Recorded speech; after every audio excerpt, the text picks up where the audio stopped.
above the rocks the elves fly. To believe in superstition doesn't make one less Christian. 3 times you must repeat on the hills of freedom. And by chance was I to meet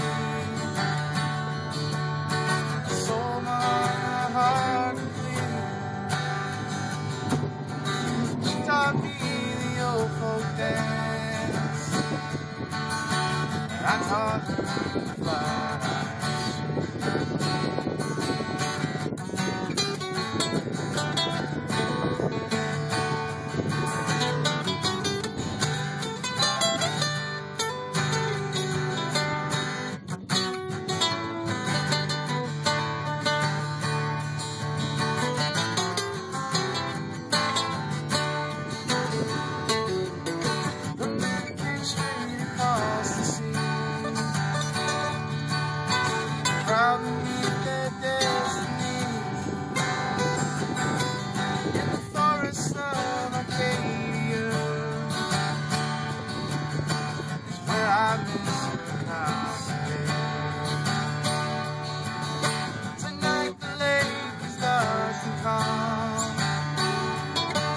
Like the empty fields in Notre Dame,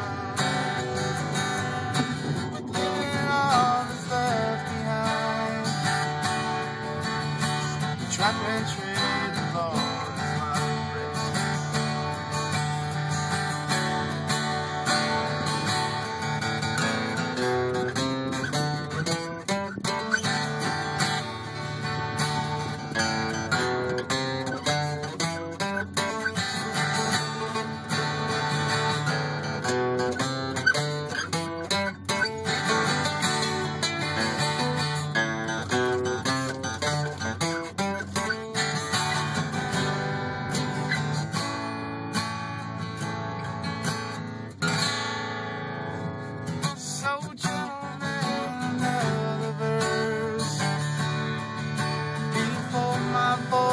Any words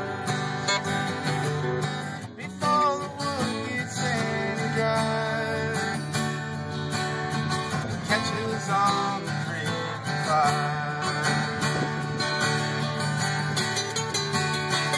Oh, keep the embers burning bright,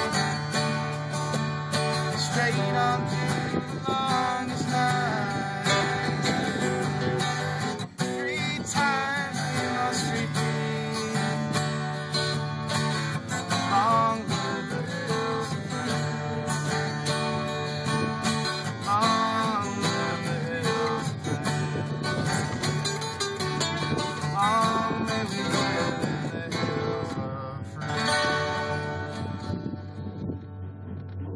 All right, here we are with Mark and Terry of the Big Woo during Lutsen, Big Woo Family Weekend.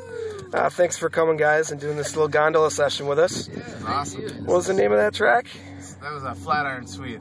Okay. None other than Chris, but since he can't be here, I thought in memory of Chris and his bad foot. So very thoughtful of you. Nice. Healing vibes. Yeah, I tried to. So Big Woo, you guys have been a band for about 21 years. You played about 1,600 shows. This is, I think, your 15th year up at Lutsen. What keeps you coming back? Well, there's no place like Lutsen in Minnesota, that's for sure. It's the closest we're going to get to any kind of hilly terrain and mountains. It's a beautiful place. And I was just telling Mark earlier that no matter what happens to Papa Charlie's, I hope I keep coming back here and playing music for another 15 years. You guys were the very first band to play at the very first Bonnaroo, right. Which is the sickest lineup of all of them, in my humble opinion. You guys have also played Walkers, a whole bunch of other big festivals, but you have your own festival that's been going on for many years. The Big Woo Family Reunion is legendary. Tell me a little bit about that.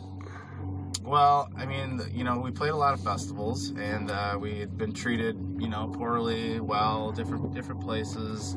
We thought, you know, if we have the resources, let's throw a festival that we start treating the bands the way that they should be that we think that they should be treated, you know, the artists, the talent. So that was our first and foremost thought, was to create a festival that the musicians felt they got a nice time slot. The money, we didn't screw around with the money at the beginning. Everybody almost got paid a flat rate, and so all the bands left happy. They were fed. You know, that was the genesis of what we wanted, a festival that treated the musicians as the #1, you know, reason why everybody's there. And that's how it started, and then it's just ballooned from there. And of course, all the bands that play, they always say that, like, the production's always top notch, you know, food and hospitality, of course, and just the general vibe of the place. So that's what we're going for. Luckily, it's been a successful model as far as that goes. Back before Jerry Garcia died in the early 90s, you guys kind of helped, you guys were pioneers in kind of the formation of the whole, what's now known as the jam band scene. What have you noticed as far as changes in the scene, for better or for worse? That's a really good question. I don't know, without being too lengthy. A lot's changed. I mean, the people have changed. I think musical tastes have changed a little bit. I think it seems to be the emphasis isn't so much on lyrical content anymore, as much as it maybe used to be. But there's some great players around. So the music that people are doing now, and finding new ways to play the same chords, you know, in different ways. It's pretty inventive stuff, and there's some great, always great new blood. Yeah, you know, music is ever changing. Inspiration is always. Going? We're out. We're going around. It says. Yep. Thank you.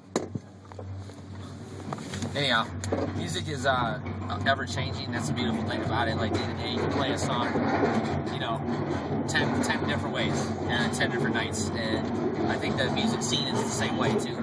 It's ever changing and it's ever growing, and so year to year, and some certain trends may change or come and go, but in the end of the day, you know, it's always going to come back around. You know, good music's going to be good music no matter what happens. And so, yeah, so it's just fun to be a part of it. Some things get popular, some change, they go up and down. I mean, I'll tell you, I mean, Terry's going to become a DJ soon, I think, so. Yeah, that's what the money is. I mean, I used to follow the Grateful Dead back in the early 90s until Jerry died, and, you know, I mean, there was nothing like that parking lot scene and vibe. Everybody else is trying to get to that vibe, but I just don't know if it's possible. They were the pioneers of the parking lot scene, and you know, throwing great shows, 2-set shows. You know, we all try to aspire to that, but I was there and I saw I saw probably 17, 18 Grateful Dead shows, and there's nothing like it. And I guess I always try to aspire to keep that kind of vibe, that sort of, that fire still burning, that same vibe. Not sure if it's, you know, it's a pretty high standard, I guess, to some degree, but that's where I got that's where I sort of learned my cut was in that environment, treating people. You know, I mean, the amount of kindness on that tour was, you don't see that anymore no matter who it is. That's just not that level of kindness. Well, guys, thanks so much for doing this. We appreciate it. Hell of a show last night. Looking forward to the acoustic show coming up this afternoon. Thanks, Brian. All right.